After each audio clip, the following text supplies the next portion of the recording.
শুভেচ্ছা সবাইকে। আমি দেবাশিস। আশা করি ভালো আছেন। তো গত কয়েকদিন ব্যস্ততার জন্য আমি নতুন কোনো আলোচনা আপনাদের সামনে উপস্থাপন করতে পারিনি। তো আজকে আবার নতুন আলোচনা নিয়ে আপনাদের সামনে উপস্থিত হলাম। তো গত আলোচনায় আমরা গণিত ও গাণিতিক চিন্তা পদ্ধতির বিকাশ এই ধারাবাহিকতার দ্বিতীয় পর্ব সংখ্যা ও তার আবিষ্কার নিয়ে আলোচনা করেছি। তো আজকে তৃতীয় পর্ব সংখ্যা ও পাটিগণিত, নাম্বার অ্যান্ড অ্যারিথমেটিক, এই বিষয়টি আমরা সংক্ষেপে আলোচনা করব। তো গত পর্বে সংখ্যা ও তার আবিষ্কার আলোচনা করতে গিয়ে দুটো গুরুত্বপূর্ণ বিষয় আমি আলোচনায় আনতে পারিনি সময় স্বল্পতার জন্য। একটি হলো শূন্য ও তার আবিষ্কার, এবং অপরটি হলো সম্পূর্ণ সংখ্যা পদ্ধতির আবিষ্কার। তো পরপর বিষয় দুটি সংক্ষেপে আলোচনা দিয়ে আজকে আমরা শুরু করছি। তো শূন্য আবিষ্কার। শূন্য কি? পরিমাণের অনুপস্থিতিই হলো শূন্য। তো বলা হয়ে থাকে যে ভারতবর্ষে প্রথম শূন্য আবিষ্কৃত হয়। তো এই কথাটির অর্থ কি দাঁড়াচ্ছে?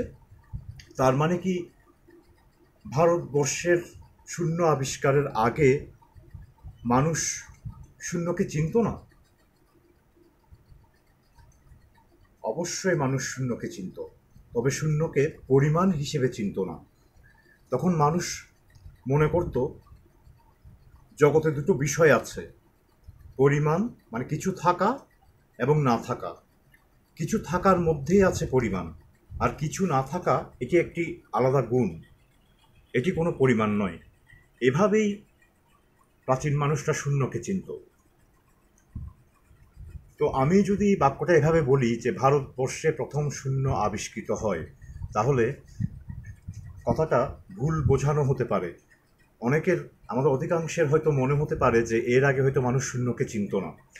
তাহলে বাক্যটা আমাদের এভাবে বলা উচিত: ভারতবর্ষ প্রথম শূন্যকে পরিমাণ হিসেবে চিনতে পারে, বা ভারতবর্ষের গণিতবিদরাই প্রথম বিশ্বের সামনে শূন্যকে পরিমাণ হিসেবে পরিচিত করান। একই রকম আরও কিছু বাক্য আমরা এভাবে বলে থাকি, যেমন ভাস্কো ডা গামা প্রথম ভারতবর্ষ আবিষ্কার করেন। তো এই কথাটা অর্থ কি দাঁড়াচ্ছে? ভাস্কো ডা গামা যখন ইউরোপ থেকে ভারতবর্ষে গেলেন, তখন কি ভারতবর্ষে মানুষ ছিল না? তার আগে কি মানুষ ছিল না? হ্যাঁ, অবশ্যই ভারতবর্ষে মানুষ ছিল।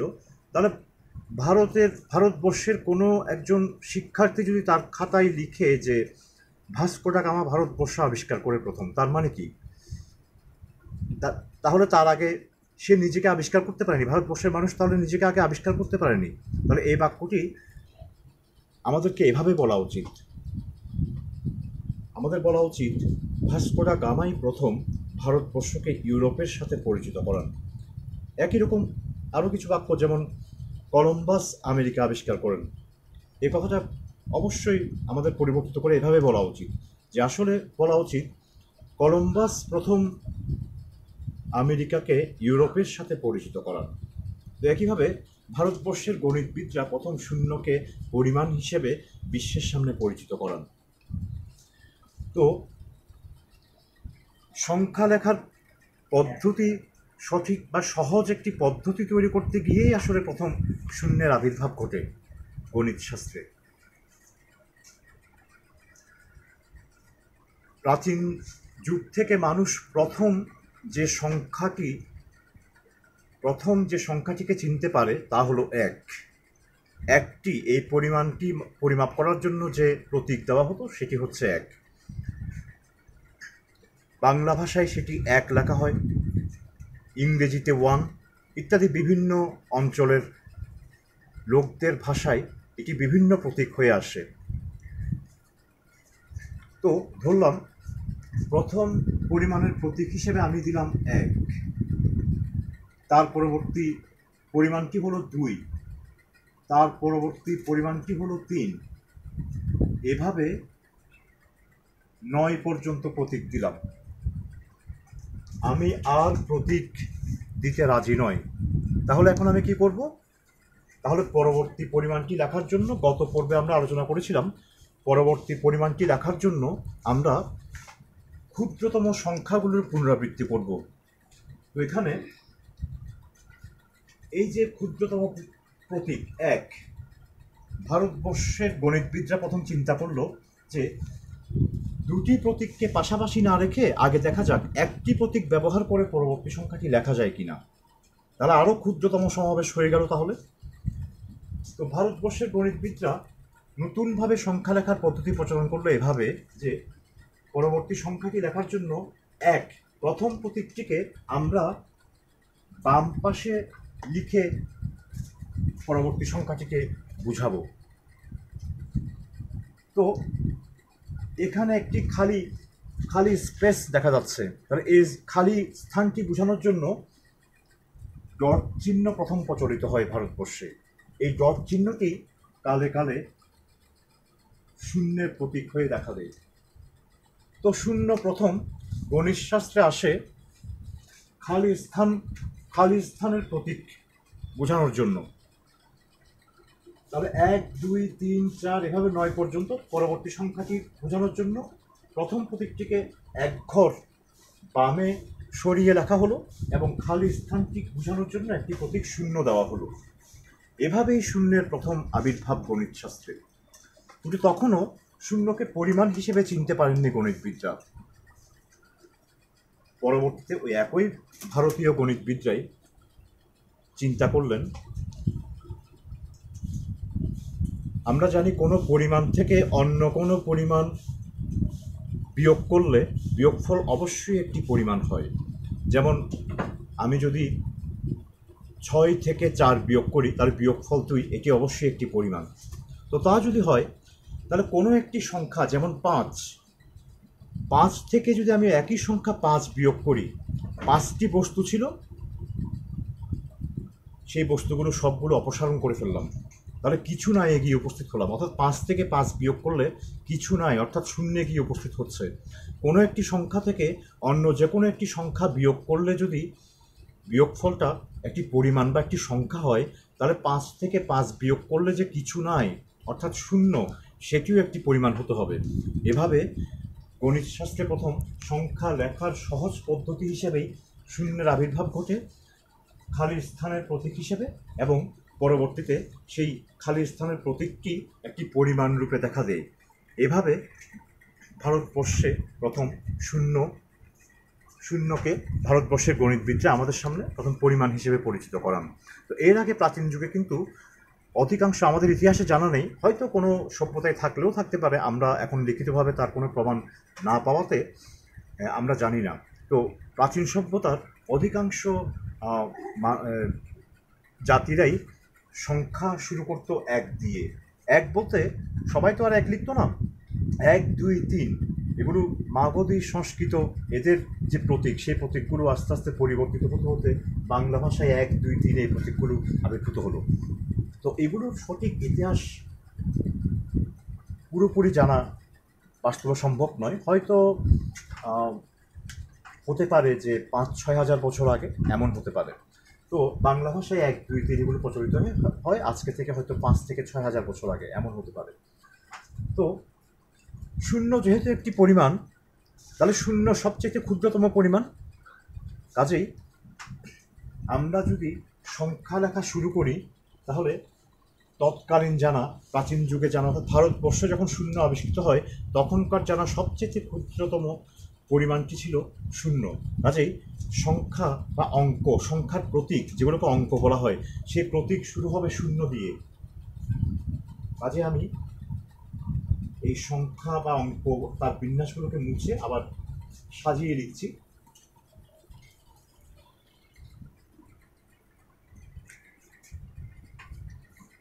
0, 1, 2, 3 এভাবে 9 পর্যন্ত 10টি প্রতীক।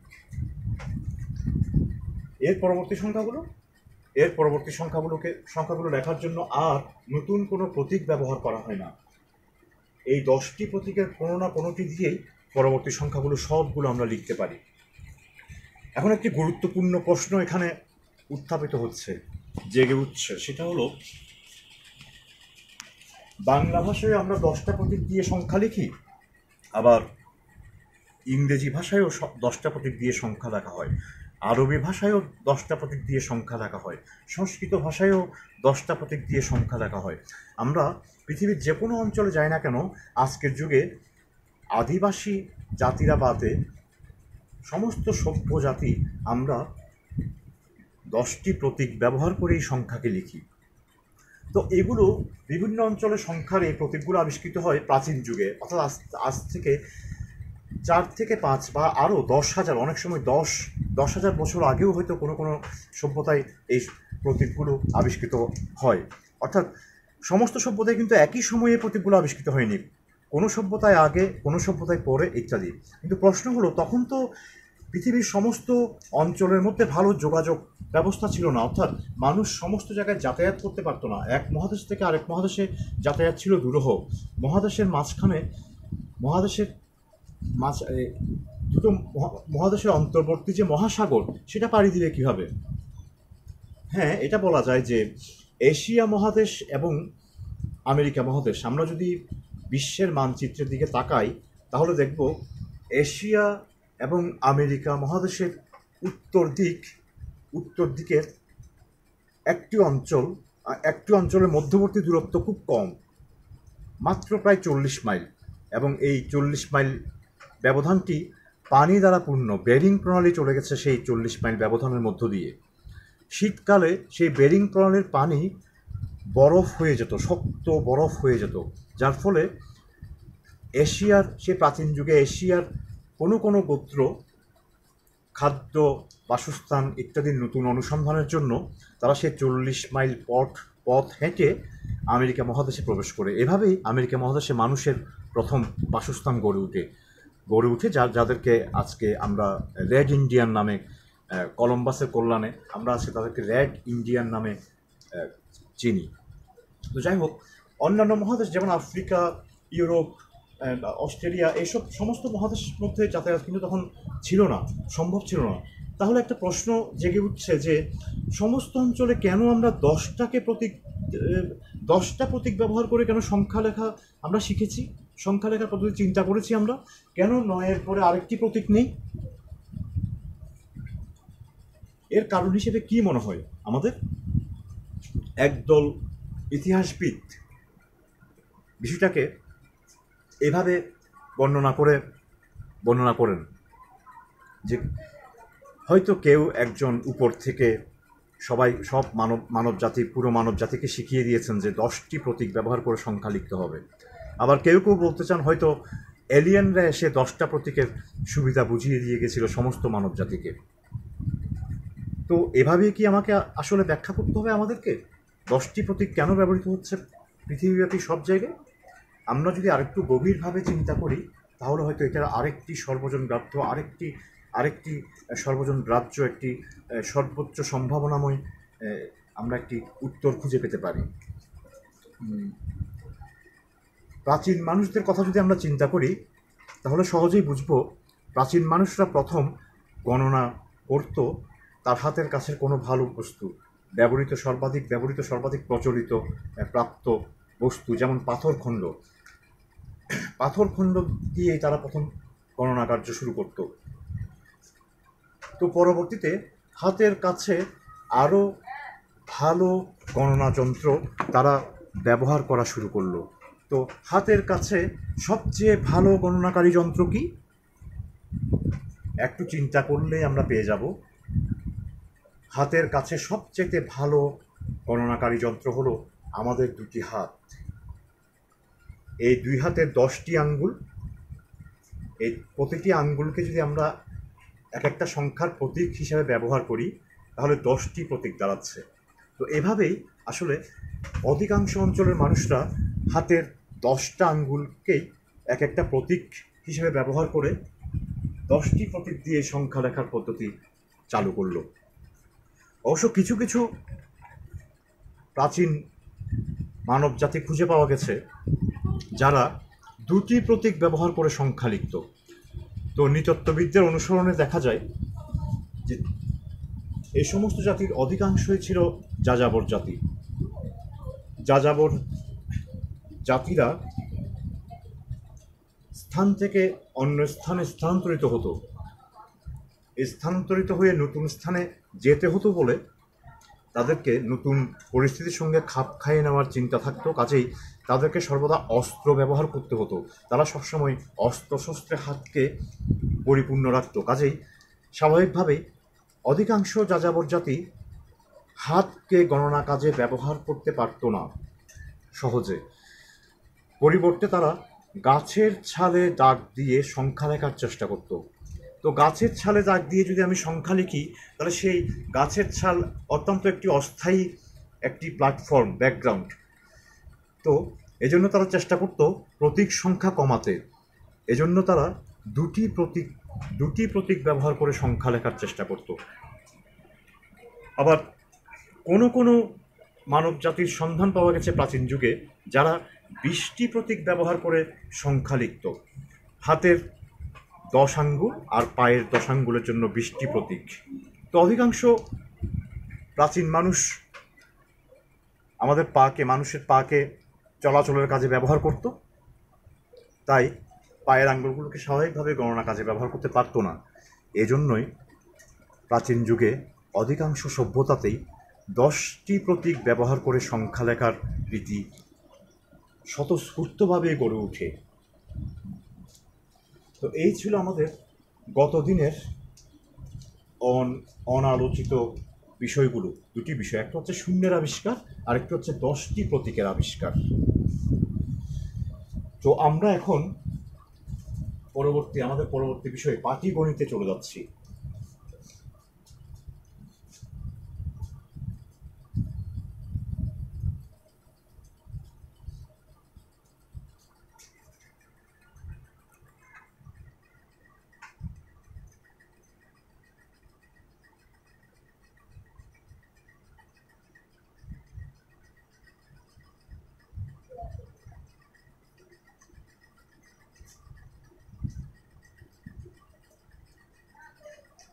পাটিগণিত। পাটি শব্দের অর্থ হলো সংখ্যা।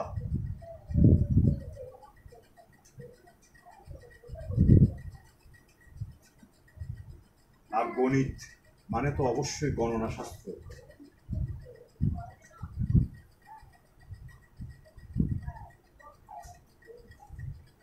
পুরাতন সংস্কৃত ভাষায় পাটি হলো সংখ্যারই একটি প্রতিশব্দ।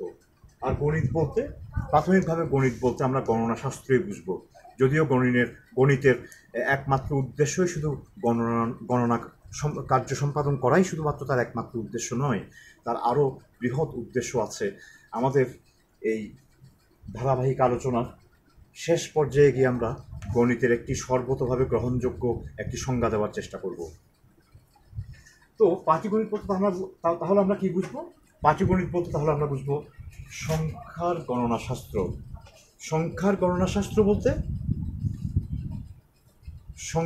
পরিমাণকে পরিমাপ করার জন্য সংখ্যার প্রচলন এবং সেই সংখ্যার কিছু প্রক্রিয়া, যেমন প্রাথমিক গুরুত্বপূর্ণ প্রক্রিয়া যোগ, বিয়োগ, গুণ, ভাগ। এছাড়া আরও অনেক প্রক্রিয়া পরবর্তীতে আবিষ্কৃত হয় মধ্যযুগে এসে, লসাগু, গসাগু নির্ণয়, বর্গমূল নির্ণয় ইত্যাদি ইত্যাদি। তো আমাদের প্রাচীন যুগে তাহলে গণিতের অবদান হলো, মূল আবিষ্কার হলো সংখ্যা এবং পাটিগণিত। পাটিগণিতই হলো গণিতের প্রাথমিক প্রক্রিয়া। সংখ্যা এবং তার যে প্রক্রিয়াগুলো, যোগ, বিয়োগ, গুণ, ভাগ, এইসব বিষয়গুলো। তো পাটিগণিত কোথায় আছে?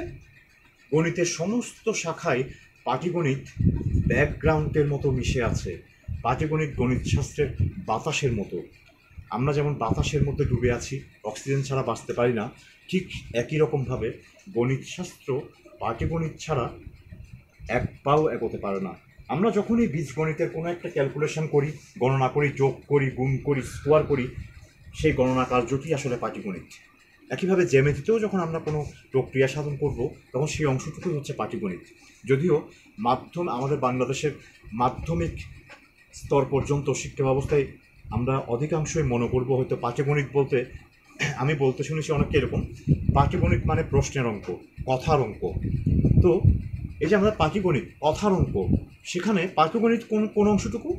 পাটিগণিত হলো প্রক্রিয়ার অংশটুকু, যোগ বিয়োগ গুণভাগ যে প্রক্রিয়াগুলো করছি, লসাগু কষাগু বর্গমূল নির্ণয় ইত্যাদি, সেই প্রক্রিয়া অংশটুকুই হলো পাটিগণিত। আর যে কথাগুলো লিখছি সেটা হলো বিশ্লেষণ, সেই গাণিতিক বিশ্লেষণ।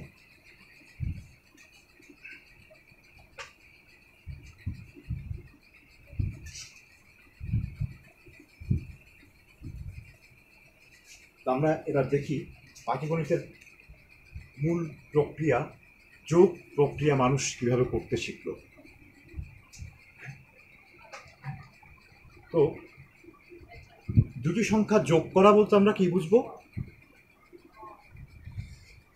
কিছু পরিমাণ আমার সামনে দেওয়া হলো, আরও কিছু পরিমাণ দেওয়া হলো, এবার দুটো পরিমাণ একত্রিত হয়ে মোট কত পরিমাণ হলো, এই মোট পরিমাণটি নির্ণয় করার প্রক্রিয়াই হলো যোগ প্রক্রিয়া। ধরা যাক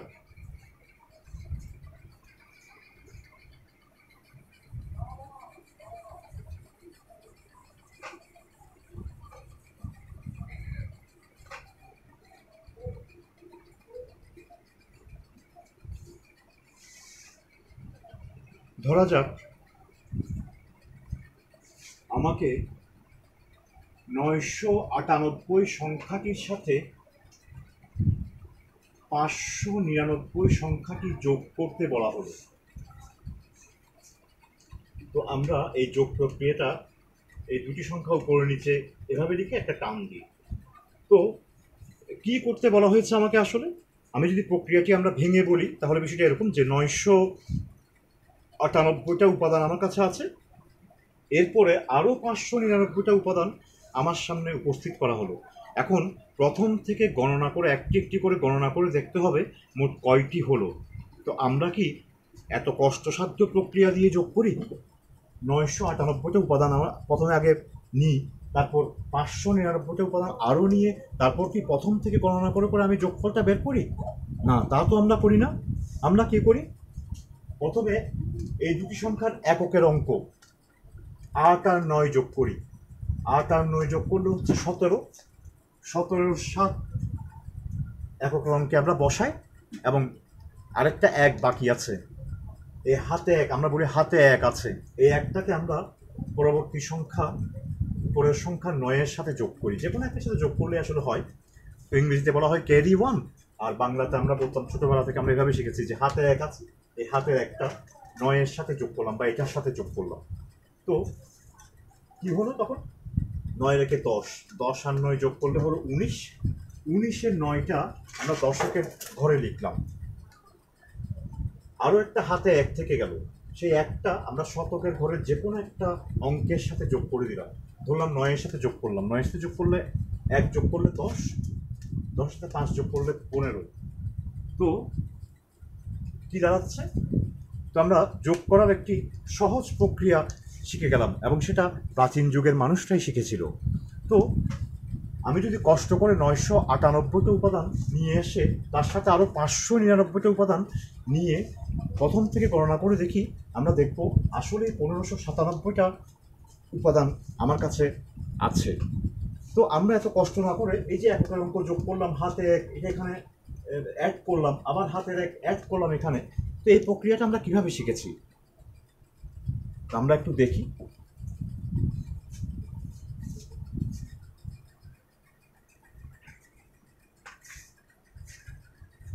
গণনা কার্য সহজ করার জন্য প্রাচীন যুগের শেষ দিকের সময়গুলোতেই অধিকাংশ সভ্যতার মানুষরাই, তো অধিকাংশ সভ্যতার গণিতবিদরা, এখন প্রাচীন যুগের গণিতবিদ বলতে আমরা কাদেরকে বুঝবো? যেমন আমরা জানি ইউক্লিড মধ্যযুগীয় একজন গণিতবিদ, পিথাগোরাস একই গ্রিক সভ্যতার মধ্যযুগীয় একজন গণিতবিদ, ঠিক সেরকম কার্ল ফ্রেডরিক গস আধুনিক যুগের একজন গণিতবিদ, লিওনার্দো অয়লার আধুনিক যুগের একজন গণিতবিদ ইত্যাদি।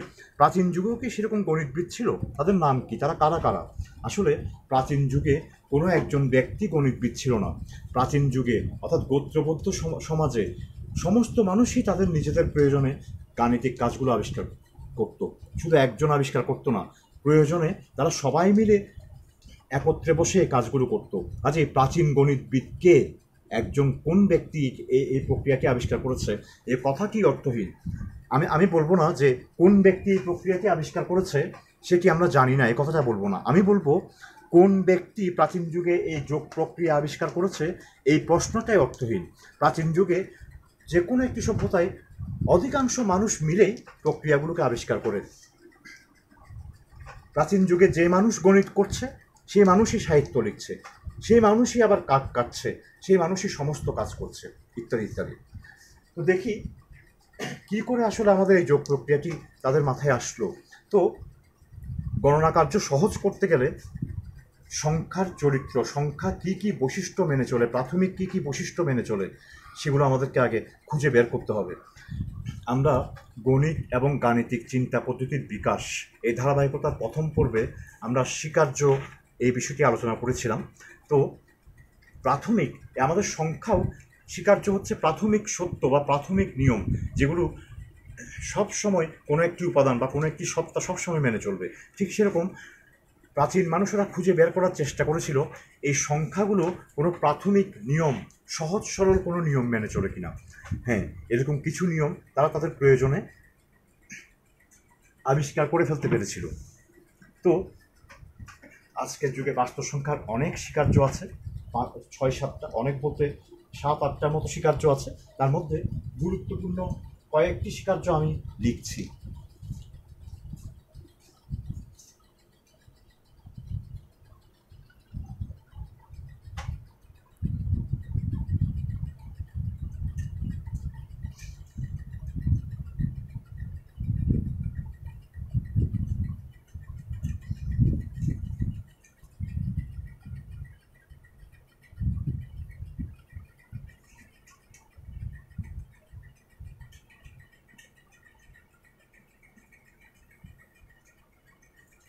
এক, বিনিময় স্বীকার্য।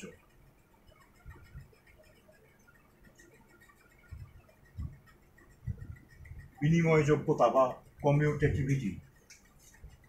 যে কোনো দুটি সংখ্যা, ধরলাম 2 আর 3, এদেরকে যদি যোগ করি,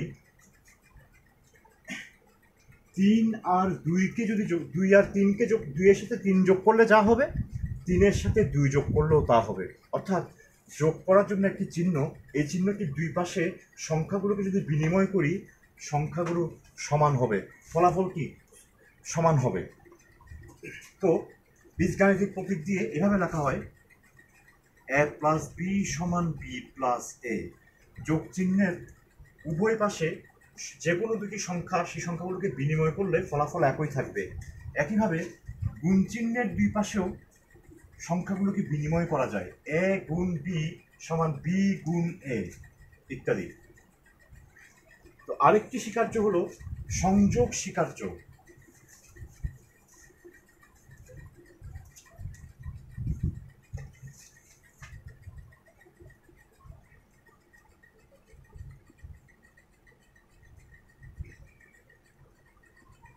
সংযোজনযোগ্যতা বা অ্যাসোসিয়েটিভিটি। ধরা যাক 3টি সংখ্যা আমাকে যোগ করতে হবে, 2, 3 ও 5, এই 3টি সংখ্যা আমাকে যোগ করতে হবে। তো আমাকে তো অবশ্যই আগে দুটি সংখ্যা দিয়ে শুরু করতে হবে। তো কোন দুটি দিয়ে শুরু করব? 2 আর 3 দিয়ে শুরু করলে কি ভালো হবে, 3 আর 5 দিয়ে শুরু করতে হবে, নাকি 2 আর 5 দিয়ে শুরু করতে হবে? আমরা একটু চিন্তা করলেই বুঝতে পারবো যে যে কোনো দুটি দিয়ে আমি শুরু করি না কেন, ফলাফল একই হবে। তো 3 বা ততোধিক বাস্তব সংখ্যা যোগ করার সময় যে কোনো একটা অংশকে আলাদা করে আগে করা যায় বা সংযোগ করা যায় বা অ্যাসোসিয়েট করা যায়, এটাকে বাস্তব সংখ্যার সংযোজন স্বীকার্য বলা হয়।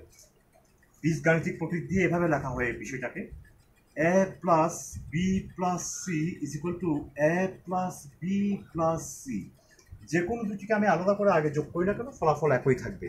একইভাবে গুণের জন্য সংযোজন বিধি প্রযোজ্য, অর্থাৎ A into B C equal to A B into C. যে কোনো তিনটি সংখ্যা গুণ করার সময় যে কোনো দুটিকে আমরা আগে গুণ করলে ফলাফল একই থাকবে। এ হচ্ছে সংযোজনযোগ্যতা। তার পরবর্তী গুরুত্বপূর্ণ স্বীকার্যটি হলো বন্টনযোগ্যতা।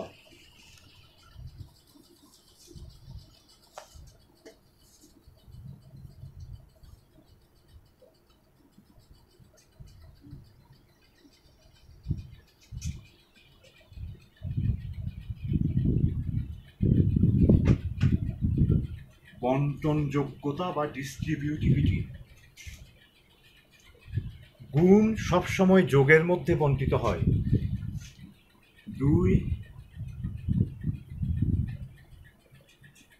5 আর 3 যোগ করে তার সাথে 2 গুণ করলে যা হবে, 3-এর সাথে 2 গুণ করে তারপর 5-এর সাথে 2 গুণ করে যোগ করলেও তাই হবে।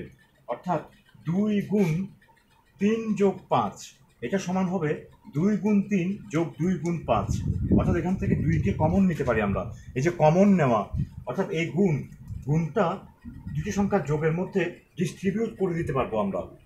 এটাকে বন্টনযোগ্যতা বলা হয়। বীজগাণিতিক প্রতীক দিয়ে এভাবে লেখা হয়, A into B plus C obviously equal to A B plus S C. এই হচ্ছে বন্টনযোগ্যতা। তো আরও কিছু স্বীকার্য গুরুত্বপূর্ণ আছে, তো আমরা এই 3টি প্রাথমিক স্বীকার্যই আমার জন্য যথেষ্ট। এই যোগ প্রক্রিয়াটি আমরা ব্যাখ্যা করার চেষ্টা করি, দেখি কিভাবে এই স্বীকার্যগুলো নেপথ্যে কাজ করেছে এই যোগ প্রক্রিয়াটি আবিষ্কারের পিছনে।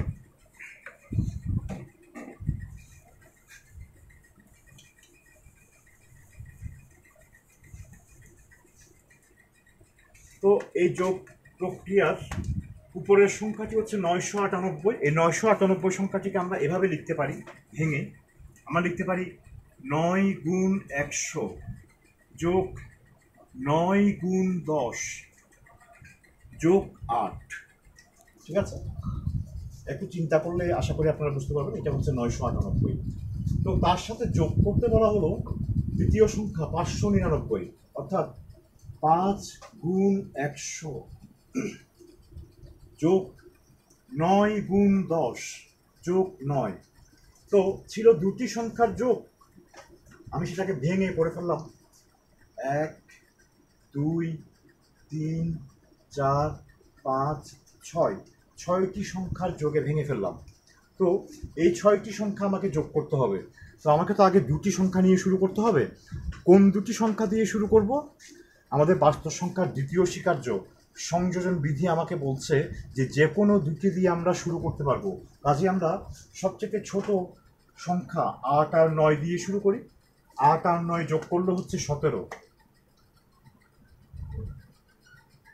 তাহলে 17কে ভেঙে আমরা আবার এভাবে লিখতে পারি 1 গুণ 10 যোগ 7।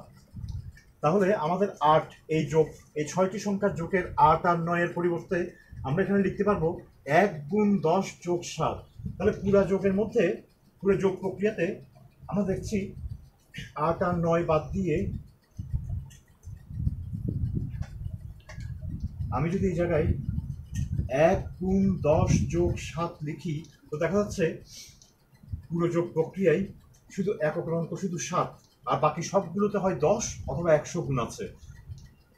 কাজেই অবশ্যম্ভাবী রূপে এই দুটি সংখ্যার যোগফলের একক অঙ্কটি অবশ্যই 7 হবে। তো সাথে সাথে আরেকটি অতিরিক্ত অংশ এখানে যুক্ত হয়েছে, সেটা হচ্ছে 1 ইন্টু 10। তো 1 ইন্টু 10টা নিয়ে আমরা কি করব? এটাকে আমরা তার মতো এর মতো একই জাতীয় কারা আছে এখানে? 9 গুণ 10 আর 9 গুণ 10, এই একই জাতীয় দুটির সাথে এটাকেও একসাথে সংযোগ করে দিই। অর্থাৎ আমরা প্রচলিত ভাষায় বলছি হাতের একটা এখানে দিয়ে দিই অথবা এখানে দিয়ে দিই। তো একইভাবে এটা যোগ করার পর যা হবে তাকে ভেঙে এভাবে লেখার পর আরও কিছু সামথিং ইন্টু 100 থাকবে, সেই সামথিংটাকে শতকের কোনো একটা অঙ্কের সঙ্গে যোগ করে দিই। তো এই ছিল যোগ প্রক্রিয়াটির মূল ভিত্তি। এই মূল ভিত্তির মধ্যে ছিল আসলে দুটি গুরুত্বপূর্ণ প্রাথমিক বাস্তব সংখ্যার স্বীকার্য, সংযোজনযোগ্যতা এবং বন্টনযোগ্যতা। তো একইভাবে পাটিগণিতের পরবর্তী প্রক্রিয়া বিয়োগ, গুণ, ভাগ এগুলো আসলে বিনিময়, সংযোগ, বন্টন ইত্যাদি প্রাথমিক স্বীকার্যগুলোর ব্যবহারিক প্রয়োগ ছাড়া আর কিছুই নয়। আমরা যারা ছোটোবেলা থেকে গণিত শিখে এসেছি, আমরা আশা করি এই যোগ প্রক্রিয়া, গুণ প্রক্রিয়াগুলো কীভাবে এমনভাবে আমরা কীভাবে করতে শিখলাম, কেন এরকম হচ্ছে, এই প্রশ্নগুলো আসলে আমরা উত্তর অধিকাংশই আমরা খুঁজিনি, এবং কেউ যদি খুঁজে থাকি আশা করি উত্তরগুলো সেভাবে আমরা পাইনি। কিন্তু প্রাচীন মানুষরাই প্রাচীন যুগের শেষ দিকে আমরা আসলে পাটিগণিতের মূল প্রক্রিয়াগুলো বাস্তব সংখ্যার প্রাথমিক কিছু স্বীকার্য ব্যবহার করে আবিষ্কার করে ফেলেছিলাম। পরবর্তীতে মধ্যযুগ যখন আসলো, তখন গণিতের আরও দুটি গুরুত্বপূর্ণ শাখার আবিষ্কার হলো, বীজগণিত এবং জ্যামিতি। তো আজকের আলোচনা আমি এখানেই শেষ করছি। পরবর্তী আলোচনাতে আমি আশা করি বীজগণিত এবং জ্যামিতি নিয়ে প্রাথমিকভাবে আলোচনা করব। সবাইকে ধন্যবাদ।